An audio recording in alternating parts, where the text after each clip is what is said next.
Mister big evolution pro 2022 का overall lineup जो man physique का है, प्री जजिंग कंप्लीट हो गई, फाइनल्स हो चुके हैं। और इस पूरे शो के ऊपर हमारे देश की नज़र थी क्योंकि हमारे देश के one of the favourite athlete mister Manoj Patil इसमें कम्पीट कर रहे थे।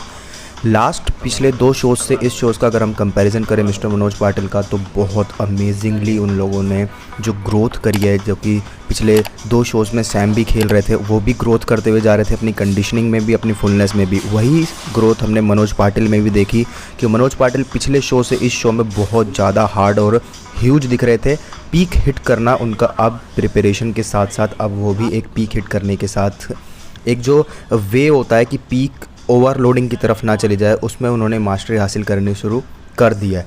ओवरऑल फिज़िक की बात करें तो बहुत अट्रैक्टिव फिज़िक थी, लेकिन लाइनअप में 30 से 35 मैन फिज़िक एथलीट कम्पीट कर रहे थे जो सभी प्रो थे। तो फर्स्ट कॉल आउट में तो मिस्टर मनोज पाटिल नहीं आ पाए जो कि टॉप 6 से बाहर थे। सेकेंड कॉल आउट के अंदर उनका अनाउंसमेंट में नाम आया और सेकंड कॉल आउट के अंदर भी 6 एथलीट्स थे। उन 6 एथलीट्स के बीच में मनोज पाटिल लास्ट के कॉर्नर में खड़े थे। ओवरऑल फिज़िक के कंपैरिजन की बात करें तो मुझे ऐसा लगता है कि one of the best develop जो बैक है वो मनोज पाटिल के पास ही है। बाकी किसी भी एथलीट के साथ आप चाहे तो कंपैरिजन कर सकते हैं। गेम चेंज होता है जहाँ पे शोल्डर टू वेस्ट रेशियो आता है। शोल्डर टू वेस्ट रेशियो में बाकी सभी एथलीट मनोज पाटिल से आगे दिखाई दे रहे हैं। अगर हम बात करें कि उनकी फ़िज़िक में क्या ग्रोथ की ज़रूरत है, तो सिर्फ़ और सिर्फ शोल्डर्स और अपर चेस्ट।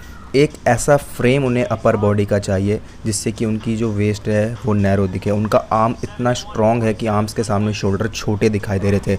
बाकी सभी एथलीट्स को अगर आप कंपैरिजन राउंड में देखें, चाहे आप अली हो, जो फर्कनर है वो हो, या फिर जो और एथलीट्स में कम्पीट कर रहे हैं, इन सभी एथलीट्स का फ्रंट लाइन जो कि शोल्डर और टू वेस्ट रेशियो होता है वो हमेशा ही अमेजिंग दिखेगा आपको। कोर टाइट होगी, शोल्डर वाइड होंगे। मनोज पाटिल का कोर इस बार बहुत अच्छा हार्ड और टाइट था, लेकिन आर्म्स इतने बड़े हैं कि शोल्डर को डोमिनेट कर जाते हैं, शोल्डर छोटे लगने लगते हैं। ऐसा नहीं कि मनोज पाटिल के पास शोल्डर छोटे हैं, लेकिन आर्म्स इतने बड़े हैं कि शोल्डर उनके सामने कंपैरिजन में छोटे दिखते हैं। और उसी तरीके से जो उनकी वेस्ट थोड़ी सी चौड़ी है, उसको छुपाने के लिए जिस तरीके से वो पोज करते हैं, उनकी अपर चेस्ट का जो एक फुलनेस दिखनी होती है, क्योंकि चेस्ट भी उनकी अच्छी है, बट पोज इस तरीके से वो करते हैं कि उनकी चेस्ट लाइन छुपने लगती है, जिसकी वजह से एथलीट्स बाकी उनसे आगे निकलते हुए दिखाई दे रहे हैं। पिछले 2 शोज़ के अंदर भी जजेस ने यही कहा था कि अपनी अपर चेस्ट और शोल्डर लाइन के ऊपर वर्क करें, और अभी भी यही है।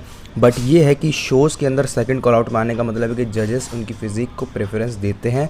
बस कुछ कमियां हैं जिन्हें कंप्लीट करने के बाद वो फर्स्ट कॉल आउट में आने लग जाएंगे।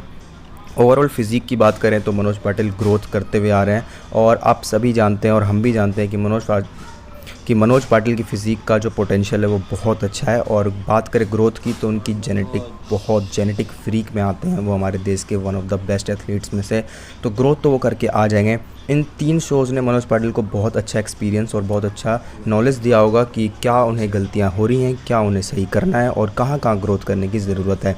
सभी चीज़ें उनकी कंप्लीट है। बैक में थोड़ी सी और डेंसिटी आने की ज़रूरत है, जिसमें कि मसल फाइबर्स क्लियर दिखने स्टार्ट हो जाएं, जो कि धीरे धीरे कंपटीशन टू कंपटीशन श्रेडेड होते होते आनी शुरू हो जाएगी। But shoulder to waist ratio का उन्हें कुछ ना कुछ करना पड़ेगा। शोल्डर ग्रो करके, अपर चेस्ट ग्रो करके आना होगा, उसके बाद उन्हें टॉप 3 में से कोई भी बाहर नहीं कर पाएगा। तो I hope you like this video. फ़िलहाल तो कंपटीशन का यही है।